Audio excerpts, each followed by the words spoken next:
friends, how are you? I hope you all are very fine. Children, we are reading Introducing Sociology, and this is the chapter number 1. So, children, start writing from here. Scope of Sociology. The scope of sociology is extremely wide and it focuses its analysis on several aspects of the society and can be about mere individual interactions to larger social issues. The scope of sociology and its focus of analysis can be broadly classified into three categories.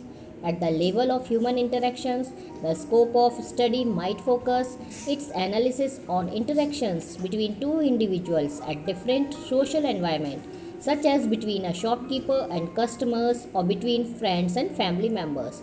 National issues or issue impacting the larger public might include its focus of analysis, for instance, on social phenomena such as unemployment, caste conflicts, rural indebtedness, efforts of forest policies on tribals' rights, etc. These are issues specific to one particular society or a nation. Global social processes are those which are impacting the larger human population. While studying such phenomena, the focus of analysis for sociologists might include impact of flexible labor regulations, globalization of culture, entry of foreign in universities or education system of the country, etc.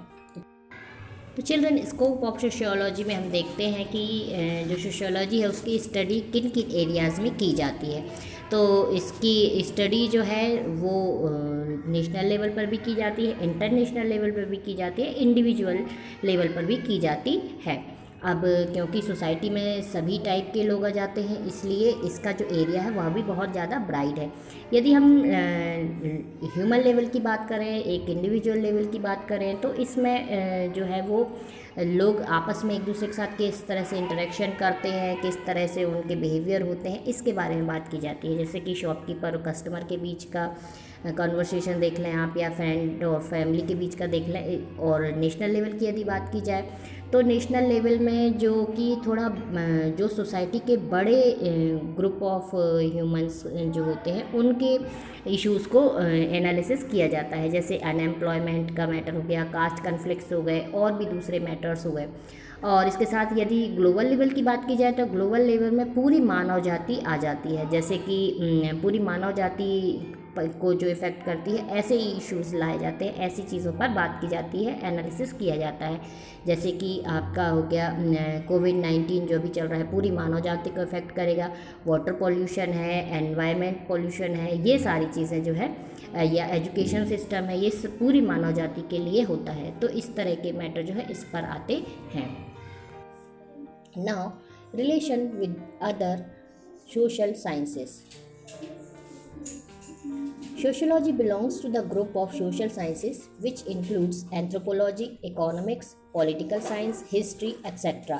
There is no clear-cut distinction between these subjects as they share certain common concepts, interests and methods. However, there is difference between these disciplines in terms of their viewpoint and the selective interest, sociology and history. तो sociology है, sociology जो है बहुत सारे subjects इसके अंदर में discuss किए जाते हैं। बहुत सारे सब्जेक्ट्स को मिला करके इसके बारे में बात की जाती है। चाहे इकोनॉमिक्स की बात करें, चाहे पॉलिटिकल साइंस की करें, चाहे हिस्ट्री की करें, सभी एक दूसरे से इंटरलिंक्ड होते हैं, कनेक्टेड होते हैं। इनके कॉमन कॉन्सेप्ट्स होते हैं, इंटरेस्ट होते हैं और मेथड्स भी जो है वो काफ़ी कुछ कॉमन होते हैं। तो यह व्यू पॉइंट्स और जो सिलेक्टिव इंटरेस्ट होते हैं इसका डिफरेंस हम देख सकते हैं कि जैसे हिस्ट्री में है जो तो सिर्फ पर्टिकुलर एक डेट और टाइम और किसी स्पेशल जैसे किंगशिप की बात की जा रही है, वहीं सोशलॉजी में पूरे समाज की बात की जाती है। तो सबसे पहले हम देख लेते हैं sociology and history. Sociology and history are closely and intimately related to each other. Sociology cannot be separated from history and history cannot be isolated from sociology. That is why Professor G.E. Howard remarked history is the past sociology and sociology is the present history. John Seeley says that history without sociology has no food. Sociology without history has no root. However, there is difference between the two in terms of selective interest. तो children sociology और history जो है वो एक दूसरे से closely related है। Sociology जो है उसको हिस्ट्री से सेपरेट नहीं किया जा सकता और हिस्ट्री को सोशलॉजी से सेपरेट नहीं किया जा सकता। इसलिए प्रोफेसर जी.ई. हावर्ड ने बोला है कि हिस्ट्री जो है वो पास्ट की सोशलॉजी है और सोशलॉजी जो है वो प्रेजेंट की हिस्ट्री है। दैट मीन्स प्रेजेंट में जो हिस्ट्री बनेगी वही सोशलॉजी है, पास्ट में फ्यूचर में फिर उसे ही सोशलॉजी के रूप में पढ़ा जाए। जॉन सीले कहते हैं कि हिस्ट्री के बिना सोशलॉजी में कोई फल नहीं लग सकता। इसका मतलब कोई फल नहीं लग सकता का मतलब है कि ये कुछ आपको पढ़ने के लिए नहीं मिल सकता। इसी प्रकार से यदि हिस्ट्री की बात की जाए तो बिना सोशलॉजी के हिस्ट्री भी कुछ नहीं है। इतने सारे सिमिलरिटीज़ होने के बाद भी दोनों में कुछ डिफरेंसेस होते हैं। हिस्ट्री जो है वो ज़्यादातर पास्ट की जो चीज़ें हैं उसके बारे में स्टडीज़ की जाती है और जो एक्चुअल इवेंट्स होते थे या फिर एक्चुअल किसी पर्टिकुलर राजा के बारे में या फिर कब बड़ी बड़ी लड़ाइयाँ हुई, इन सब के बारे में बात की जाती है और उनके डिटेल्स के बारे में भी बात की जाती है। हम कह सकते हैं कि जो हिस्ट्री है it is a systematic record of the story of Mankind. Humans का जो सिस्टमेटिक रिकॉर्ड है वह जो है वही हिस्ट्री है।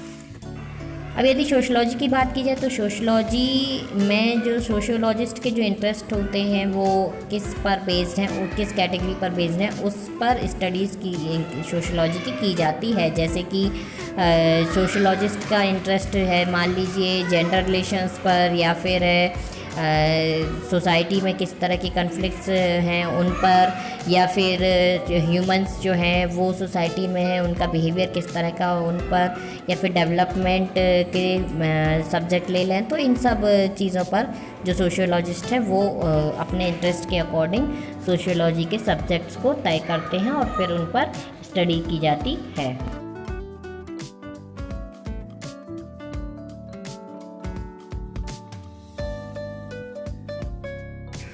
तो चिल्ड्रन सभी ब्रांचेस के साथ क्या सिमिलैरिटीज़ है और क्या डिफरेंसेस है यहाँ मैं पेस्ट कर दे रही हूँ, तो इसको आप लिख लेंगे। और चिल्ड्रन इसी के साथ मैं यहाँ पर एक्सरसाइज जो आपकी होंगी वो भी एक्सरसाइज के आंसर भी पेस्ट कर दे रही हूँ, तो वो भी आप लिख लेंगे और अपनी कॉपी में चैप्टर 1 कंप्लीट कर लेंगे।